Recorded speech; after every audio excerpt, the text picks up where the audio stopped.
اور بعض علم میں سے انپڑھ ہیں جو آرزوؤں اور گمان کے علاوہ کتاب اللہ کا کچھ علم نہیں رکھتے، صرف وہم و گمان کی بنیاد پر امید لگائے ہوئے ہیں۔ اچھا، ربط کلام اہل کتاب کے علماء کی دیکھا دیکھی ان کا ان پڑھ طبقہ یعنی عوام الناس بھی بے بنیاد امیدیں لگائے ہوئے ہے۔ یاد رہے کہ مذہبی پیشواؤں اور سیاسی رہنماؤں کے منفی اور مثبت اثرات عوام پر ضرور اثر انداز ہوا کرتے ہیں۔ علماء یہود نے حسب و نسب اور مذہب کا نام لے کر خود ساختہ رسومات کو عوام کے ذہن پر اس طرح مسلط کر دیا تھا جس سے عوام سمجھنے لگے کہ فقط بزرگوں کا احترام، علماء کی خدمت، مذہبی رسومات ہی اصل دین ہے، حالانکہ ان تصورات کی کوئی بنیاد نہیں تھی۔ جس احساس پر وہ اپنے آپ کو جنت کا ٹکٹ ہولڈر سمجھتے اور یہ امید لگا بیٹھے تھے کہ بخشش کے لیے بزرگوں سے محبت اور ان کے دامن کے ساتھ وابستہ ہونا ہی کافی ہے، یہاں ان کی بے بنیاد نظریات کی نفی کرتے ہوئے واضح کیا گیا ہے کہ دین صرف جذبات، خوشکن تصورات کا نام نہیں ہے، اس کے لیے تو باطل نظریات کو چھوڑنا، بے بنیاد تصورات سے نجات پانا اور جان و مال کی قربانی دینا پڑتی ہے۔ جیسا کہ حدیث میں آتا ہے کہ حضرت عبد الرحمن بن ابی کراد رضی اللہ تعالیٰ عنہ بیان کرتے ہیں کہ نبی کریم صلی اللہ علیہ وسلم نے ایک دن وضو کیا، آپ صلی اللہ علیہ وسلم کے اصحاب آپ کے وضو کے پانی کو اپنے جسموں پر ملنے لگے۔ نبی محترم صلی اللہ علیہ وسلم نے ان سے استفسار فرمایا، تم اس طرح کیوں کر رہے ہو؟ انہوں نے عرض کیا، اللہ اور اس کے رسول کی محبت کی بنا پر۔ نبی کریم صلی اللہ علیہ وسلم نے فرمایا، جس شخص کو یہ بات اچھی لگتی ہو کہ وہ اللہ اور اس کے رسول سے محبت کرے یا اللہ اور اس کا رسول اس سے محبت کریں تو اسے چاہیے کہ جب بات کرے تو سچ بولے، جب اس کے پاس امانت رکھی جائے تو امانت کا حق ادا کرے اور اپنے ہمسایوں سے اچھا برتاؤ کرے۔ یعنی کہ اس میں کیا بتایا کہ ہمیں اس حدیث سے کیا سمجھ آیا کہ یعنی کہ وہ جب حضور صلی اللہ علیہ وسلم وضو کر رہے تھے، وہ پانی اپنے جسموں پر صحابہ کرام ملنے لگے تو حضور صلی اللہ علیہ وسلم نے کہا کہ تم یہ کیا کر رہے ہو؟ کہہ رہے تھے کہ ہم آپ کی محبت میں ایسا کر رہے ہیں۔ تو نبی کریم صلی اللہ علیہ وسلم آیا کہ اگر آپ کو یہ بات اچھی لگتی ہے کہ اللہ اور اس کا رسول محبت کرے، یعنی وہ اللہ اور اس کے رسول سے محبت کریں یا اللہ اور اس کا رسول اس سے محبت کریں، تو اسے چاہیے کہ وہ کیا کام کرے؟ ہمیشہ سچ بولے۔ تو کیا یاد رکھنا ہے ہم سب کو؟ ہمیشہ سچ بولنا ہے، اور ہمیشہ جو سچائی ہوتی ہے نا، یہ اللہ کو پسند ہے۔ تو آپ نے کبھی بھی نہ، ہمیشہ سچ بولنا ہے، کسی بھی قسم میں بزاح میں بھی جھوٹ نہیں بولنا۔ تو آپ اپنے یعنی یہ چیز اپنے ساتھ باندھ لیں، ذہن نشین کر لیں کہ میں ہمیشہ سچ بولوں گی، نمبر 1۔ اور دوسرا کہ جب اس کے پاس امانت رکھی جائے تو اس کا حق ادا کرے، یعنی اس میں کوئی خیانت نہ کرے، اور اس کو پھر کیا کرے، اور اپنے ہمسایوں یا اپنے پڑوسی ہوتے ہیں، نیبرز ہوتے ہیں، ان کے ساتھ اچھا برتاؤ کرے۔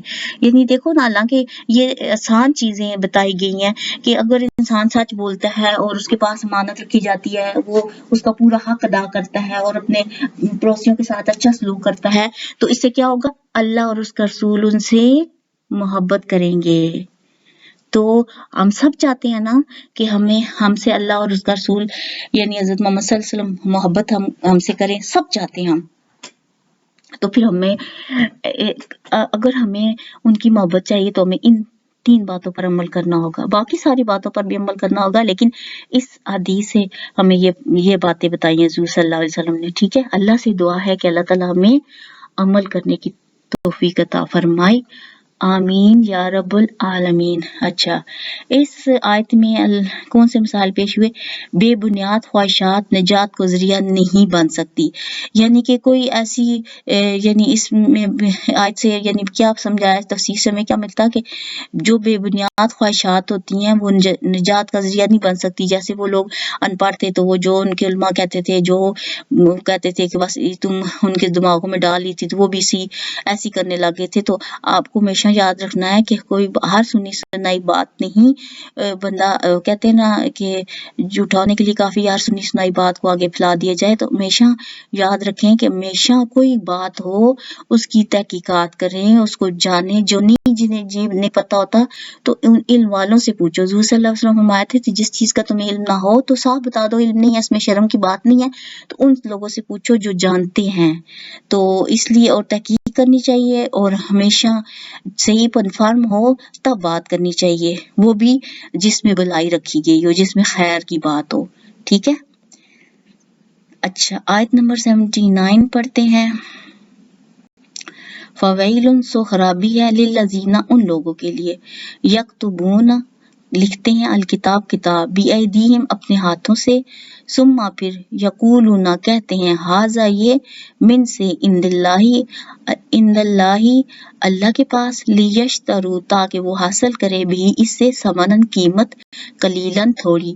فویل سو خرابی ہے لہم ان کے لیے مما اس سے کتبت جو لکھا ایدیہم ان کے ہاتھوں نے, وویل اور خرابی ہے لہم ان کے لیے مما اس سے جو یکسبون وہ کماتے ہیں. ان لوگوں کے لیے بربادی ہے جو اپنے ہاتھوں سے کتاب لکھ کر پھر کہتے ہیں کہ یہ اللہ تعالیٰ کی طرف سے ہے تاکہ اس کے بدلے تھوڑی قیمت کمائیں. تباہی ہے جو کچھ انہوں نے اپنے ہاتھوں سے لکھا اور تباہ ہو جو کچھ انہوں نے کمایا. اچھا, حدیث کی طرف چلتے ہیں. ربط کلام اہل کتاب کا حال یہ ہے کہ ایک طرف اپنے نیک اور جنتی ہونے کے بلند و بالا دعوے کرتے ہیں اور دوسری طرف خود ساختہ تصورات اور ذاتی خیالات کو تورات انجیل کی زبان میں ڈھال بنا کر لوگوں کا مال بٹورتے اور سیاسی مفادات حاصل کرتے ہیں. یہود و نصارہ کے علماء اور ان کے حکام نے اپنی کتابوں کی صرف تاویلات اور تعریفات اور ان کے الفاظ میں تغیر و تبدل یعنی اس کو بدلا دینا ہی نہیں کیا, بلکہ انہوں نے تبدیل ہی نہیں کیا بلکہ ان سے آگے بڑھ کر اپنی جو نظریات کو وہی الہی کا رنگ دے کر تورات اور انجیل میں اس کا اندراج کر دیا تھا. یعنی اللہ نے کہا نا کہ وہ بربادی ہو تباہ ہو, انہوں نے خود اپنی طرف سے اپنے ہاتھوں سے یعنی ان کے اندر لکھ دیا تھا.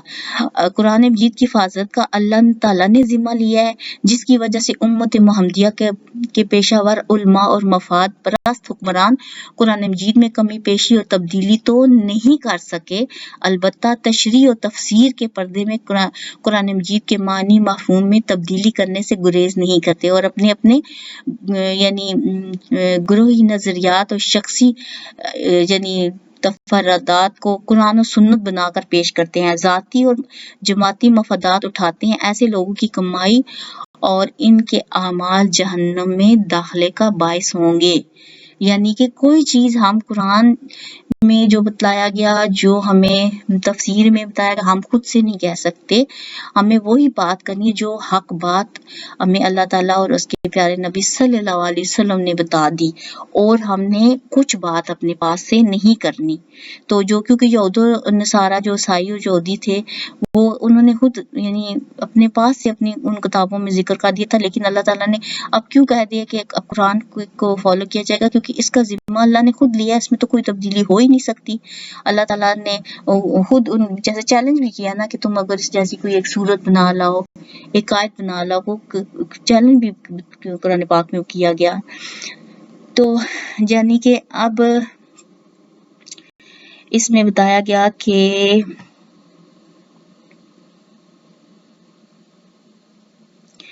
یعنی کہ ایک حدیث میں آتا ہے, حضرت ابو ہریرہ رضی اللہ تعالیٰ عنہ بیان کرتے ہیں کہ رسول اللہ صلی اللہ علیہ وسلم کا گزر بکری کے مردہ بچے کے پاس سے ہوا جس کو اس کے اہل والوں نے باہر پھینک دیا تھا. آپ نے فرمایا کہ تم اسے اس کے اہل والوں پر بے فائدہ تصور کرتے ہو. انہوں نے کہا ہاں. آپ نے فرمایا اللہ کی قسم دنیا اللہ کے نزدیک اس مردہ بکری کے بچے سے بھی کم تر ہے. دیکھیں اللہ نے کیا کہا, کہ جب کہ اللہ نے یعنی حضور صلی اللہ علیہ وسلم نے کہا کہ اللہ کی قسم کہ دنیا جو ہے وہ جو بکری کا جو مر گئی تھی وہ مردہ بکری باہر پھینک دی تھی تو حضور صلی اللہ علیہ وسلم نے مثال دی کہ جو دنیا ہے نا اس مردہ بکری کے بچے سے بھی کم تر ہے. یعنی اس کا کیا مطلب ہوا کہ دنیا جو ہے یہ ایک دھوکے کا آسمان ہے. ہم نے اس کو چھوڑ کر جانا ہے. یہ دل لگانے کی چیز نہیں ہے. یعنی انسان شوشتر تو انسان کرے ایسے تو نہیں اللہ تعالیٰ نے ہمیں بھیجا نا. اللہ تعالیٰ نے ہمیں دنیا میں بھیجا مقصد کے لیے. کس کے لیے؟ ہمیں اپنی بندگی کے لیے, اس کی اللہ کی عبادت کے لیے ہمیں پیدا کیا نا. تو اب یعنی کہ یہ ہے کہ بندہ اس لیے مثال دی کہ دنیا میں جا کے انسان دنیا کا ہو کے نہ رہ جائے, اس کو اللہ یعنی جو اللہ انسان کو آخرت بھی یاد رکھنی چاہیے. تو اب اس میں کیا کیا بتایا گیا کہ دنیا نمبر 1 کون سی مثال پیش ہوئے. نمبر 1 کہ دین کی غلط تشریح کر کے دنیا کمانے والوں کے لیے جہنم اور ہلاکت ہے. یعنی کہ جو لوگ اپنے ذاتی مفاد کے لیے فائدے کے لیے تشریح کرتے ہیں دین کی تو اپنے فائدے کے لیے, یعنی انہوں نے تھوڑی سی کہتے ہیں نا قیمت کے بدلے, یعنی انہوں نے خود ہی گمراہی خریدی. تو آخرت کے مقابلے میں دنیا کی صحت پھر اللہ نے بتا دی کہ تم دنیا کا فائدہ تھوڑی دیر کے لیے چاہتے ہو, حالانکہ دنیا ختم ہو جائے گی. اگر انسان کروڑوں کا مالک بھی ہو جاتا ہے, اس کے پاس 10 گھر ہوتے ہیں, گاڑیاں ہوتی ہیں, اس کے پاس گولڈ ہوتا ہے, سب کچھ ہوتا ہے, دیکھو جب وہ خالی آتا ہے خالی آ جانا ہے. ایون جو کپڑے پہنے ہوتے ہیں وہ بھی تال لیتے ہیں. تو اصل میں تو ہمارا کچھ نہیں ہے, ہمارا ہو کے بھی ہمارا کچھ بھی نہیں ہے. اس لیے کہ اور جب ہم مر جائیں گے تو ہمارے نامہ مال میں یہ تو نہیں ثواب ملے گا ہمیں گھر کا, گاڑی کا, کپڑوں کا, چیزوں کا ملے گا. یہ تو ضروریات زندگی ہے. بس جب سے اللہ نے پیدا کیا ہمیں اس کے مطابق ضروریات زندگی ہمارے لیے بنا دی رکھی تو وہ ہم استعمال کر رہے ہیں. لیکن اس کا مطلب یہ ہے کہ ہم نے بھولنا نہیں ہے کہ ہمیں اتنی محبت لگا کہ ہم آخرت کو نہ بھول جائیں, فرائض کو نہ بھول جائیں, جو اللہ نے کہا ہے کہ وہ نہ ان کو نہ بھول جائیں. تو پھر کیا ہے کہ آخرت کے مقابلے دنیا کی صحت, آخرت بہتر اور باقی رہنے والی ہے. دنیا کھیل اور تماشا ہے. یعنی مختلف صورتوں میں اللہ تعالیٰ نے بتایا کہ آخرت کے مقابلے میں دنیا کی زندگی عارضی ہے. دنیا کی زندگی محض دھوکے کا سامان ہے اور دنیا عارضی اور آخرت پائیدار ہے. یعنی اس میں اللہ تعالیٰ بندے کو یاد دہانی کرا رہے ہیں کہ دیکھو تم نے دنیا میں پکا پکا نہیں رہنا. کتنا کوئی 100 سال جیے گا, 80 سال جیے گا, کتنے سال جیے گا, ایک دن اس نے لوٹ کر جانا ہے. تو اور انشاءاللہ اللہ تعالیٰ ہم سب کو اور کل امت مسلمانوں کو جنت الفردوس عطا فرمائے. تو پھر ہم وہاں پر ہم سب جو ہے نا عیش و عشرت میں رہیں گے, مزے میں رہیں گے, وہاں سب کچھ ہوگا. اللہ سے دعا ہے کہ اللہ تعالیٰ ہمیں بغیر حساب کتاب کے جنت الفردوس عطا فرمائے. آمین یا رب العالمین. تو آج کے لیے اتنا ہی کافی ہے. سبحانک اللہم و بحمدک اشہد ان لا الہ الا استغفرک و اتوب الیک. السلام علیکم ورحمۃ اللہ وبرکاتہ.